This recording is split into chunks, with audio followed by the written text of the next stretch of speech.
মৰমৰ ছাত্ৰসকল, আগৰ ভিডিঅ'টোত আমি আলোচনা কৰিছিলোঁ বিভক্তিৰ সংজ্ঞা লগতে ভাগখিনি আৰু ক্ৰিয়া বিভক্তিটো আলোচনা কৰা হৈছিলে।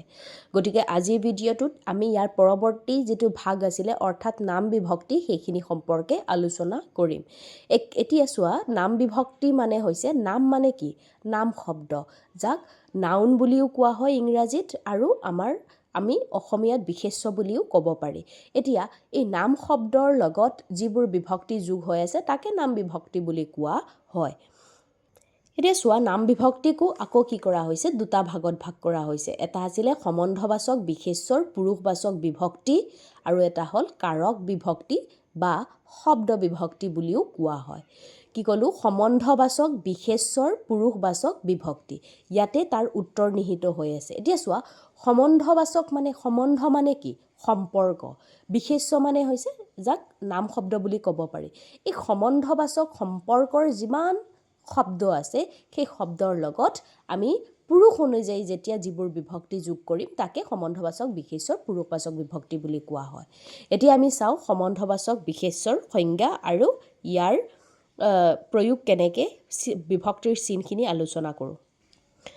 ইয়াতে চোৱা, সম্বন্ধবাচক বিশেষ্যৰ পুৰুষবাচক বিভক্তি হ'ল অসমীয়া ভাষাত সম্বন্ধবাচক বিশেষ্য শব্দৰ পিছত মানে কি আছে, সম্বন্ধবাচক বিশেষ্য শব্দৰ পিছত যেতিয়া পুৰুষ অনুযায়ী, পুৰুষ মানে আমাৰ সেই তিনিটা, প্ৰথম পুৰুষ, দ্বিতীয় পুৰুষ আৰু তৃতীয় পুৰুষ, পুৰুষ অনুযায়ী যেতিয়া আমি বিভক্তিবোৰ প্ৰয়োগ কৰিম সেই বিভক্তিবোৰকে কি বুলি কোৱা হৈছে, সম্বন্ধবাচক বিশেষ্যৰ পুৰুষবাচক বিভক্তি।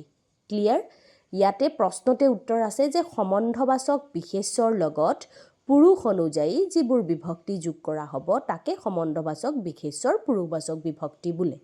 এতিয়া সেই পুৰুষ অনুযায়ীহে আমি ব্যৱহাৰ কৰিব লাগিব। পুৰুষ মানে প্ৰথম পুৰুষ, দ্বিতীয় পুৰুষ আৰু তৃতীয় পুৰুষ। এতিয়া চোৱা, মুঠতে তোমালোকে এইখিনি মনত ৰাখি দিবা, হৈ যাব। ৰা, ৰ আৰু ক। কি ক'লোঁ? ৰা, ৰ আৰু ক। ৰাৰ লগত এৰা থাকিব, ৰ লগত অৰ থাকিব আৰু কৰ লগত এক থাকিব। এতিয়া চোৱা, প্ৰথম পুৰুষত কোনো বিভক্তি যোগ নহয়, মানে প্ৰথম পুৰুষ তোমালোকে পঢ়িবই নালাগে। পৰীক্ষাত লিখিব লাগিব, কি লিখিব লাগিব? প্ৰথম পুৰুষত কোনো ধৰণৰ বিভক্তি যোগ নহয়। এতিয়া প্ৰথম পুৰুষ মানে কি? মই। প্ৰথম পুৰুষত বিশেষ সম্বন্ধবাচক বিশেষ্যৰ লগত কোনো ধৰণৰ বিভক্তি যোগ নহয়, যাৰ কাৰণে আমাৰ বিভক্তিত যদি একো যোগ নহয় তাক শূন্য বিভক্তি বুলি ক'ব পাৰি। এতিয়া চোৱা, প্ৰথম পুৰুষত কোনো বিভক্তি যোগ নহয় বাবে তাক শূন্য বিভক্তি যোগ হোৱা বুলি ধৰি লোৱা হয়। উদাহৰণস্বৰূপে, মোৰ মা, মই বা মোৰ, এইটো কি হ'ব? প্ৰথম পুৰুষ হ'ব। আৰু মা, দেউতা, পেহী, পেহা, মাহী, মহা, যিমান আমাৰ সম্বন্ধবাচক বিশেষ্য আছে, আমাৰ সম্পৰ্কৰ মানুহ আছে, সেইবোৰৰ লগত একো কিন্তু কি নহয়? বিভক্তি যোগ নহয়। মোৰ মা, মোৰ দেউতা, মোৰ পেহী, মোৰ পেহা, মোৰ মাহী, মোৰ মহা, তাত কোনো ধৰণৰ বিভক্তি যোগ নহয়। গতিকে আমি প্ৰথম পুৰুষৰ কোনো চিন্তাই নাই। এতিয়া দ্বিতীয় পুৰুষ চোৱা। দ্বিতীয় পুৰুষ অহাৰ লগে লগে আমি আগৰ ভিডিঅ'টো পাইছোঁ, দুটা কথা আহিব, এটা হ'ল মান্য আৰু এটা হ'ল তুচ্ছ। এতিয়া মান্যাৰ্থত চোৱা, মান্যাৰ্থ আৰু তুচ্ছাৰ্থত দ্বিতীয় পুৰুষত ৰা আৰু ৰ হ'ব। ৰাটো হ'ব মান্যাৰ্থত আৰু ৰটো হ'ব তুচ্ছাৰ্থত। চোৱা, মান্যাৰ্থত কি হ'ব? তোমাৰ দেউতাৰা, হয়নে? এইটো হ'ল সম্বন্ধবাচক বিশেষ্য আৰু তোমাৰটো কি হয়? দ্বিতীয় পুৰুষ হয়। দ্বিতীয় পুৰুষৰ মান্য অৰ্থত হোৱাৰ লগে লগে তোমাৰ দেউতাৰা, এই আহিলনে? নহয়, ৰাটো আহিলনে? তাৰপিছত তোমাৰ মাৰা, তোমাৰ পেহীয়েৰা, হয়নে নহয়? তোমাৰ যিমান শব্দ আছে আৰু সেইবোৰ শব্দত কি হ'ব? আমাৰ বিশেষ্য, সম্বন্ধবাচক বিশেষ্যত আ যোগ হ'ব মান্যাৰ্থত, আৰু তুচ্ছাৰ্থত কি হ'ব? ৰ যোগ হ'ব।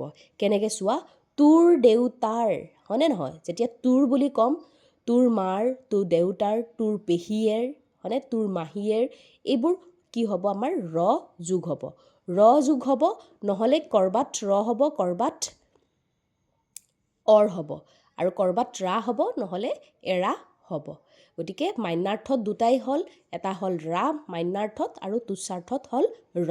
ইমানখিনিয়ে লিখি পৰীক্ষাত কিন্তু এনেকেই লিখিবা, এনেকৈ দিবা ৰা, ৰ, আৰু সেইটো ব্যৱহাৰ কেনেকৈ কৰা হৈছে সেইখিনি এটা এটা উদাহৰণ দি দিবা। তৃতীয় পুৰুষৰ বিভক্তি চোৱা। তৃতীয় পুৰুষত কি যোগ হয়?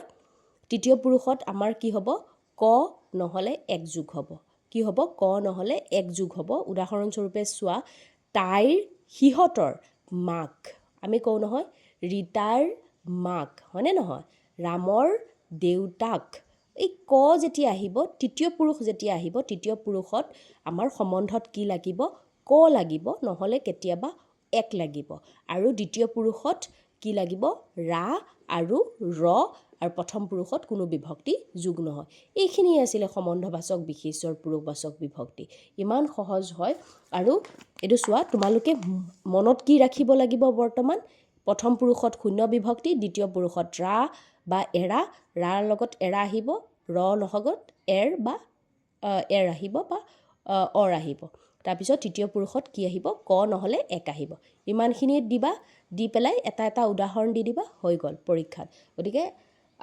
লগতে আমি আৰু দুটামান বস্তু চাই লওঁ এইটো চোৱা 2018 পৰীক্ষাত প্ৰশ্ন এটা আহিছে সম্বন্ধবাচক বিশেষ্যৰ পুৰুষবাচক বিভক্তি কাক বোলে অসমীয়া ভাষাত এই বিভক্তিবোৰ প্ৰয়োগ দেখুওৱা যদি প্ৰয়োগ দেখুওৱা হয় প্ৰথম দ্বিতীয় তৃতীয় পুৰুষ যেনেকৈ মই কৈছিলোঁ তেনেকৈ লিখিব লাগিব গতিকে সেইটোৱেই যে সম্বন্ধবাচক বিশেষ্যৰ পুৰুষ অনুযায়ী যেতিয়া আমি বিভক্তিবোৰ যোগ কৰিম তাকে সম্বন্ধবাচক বিশেষ্যৰ পুৰুষবাচক বিভক্তি বুলি কোৱা হয় গতিকে তাৰ পাছত আৰু ইয়াৰ ওপৰত পৰীক্ষাত প্ৰশ্ন হোৱা নাই 2024 আৰু 25তো তাৰ ওপৰত প্ৰশ্ন হোৱা নাই গতিকে তোমালোকে ইমানখিনি মনত ৰাখিলে তোমালোকৰ হৈ যাব খালি সংজ্ঞাটো আৰু কি আমাৰ বিভক্তি যোগ হৈছে সেইখিনি জানিলেই যথেষ্ট গতিকে আজি ভিডিঅ'টোত ইমানতে পৰৱৰ্তী ভিডিঅ'টোত বাকিখিনি কথা আলোচনা কৰিম আৰু এটা ভাগ আছে সেইখিনি আলোচনা কৰিম ধন্যবাদ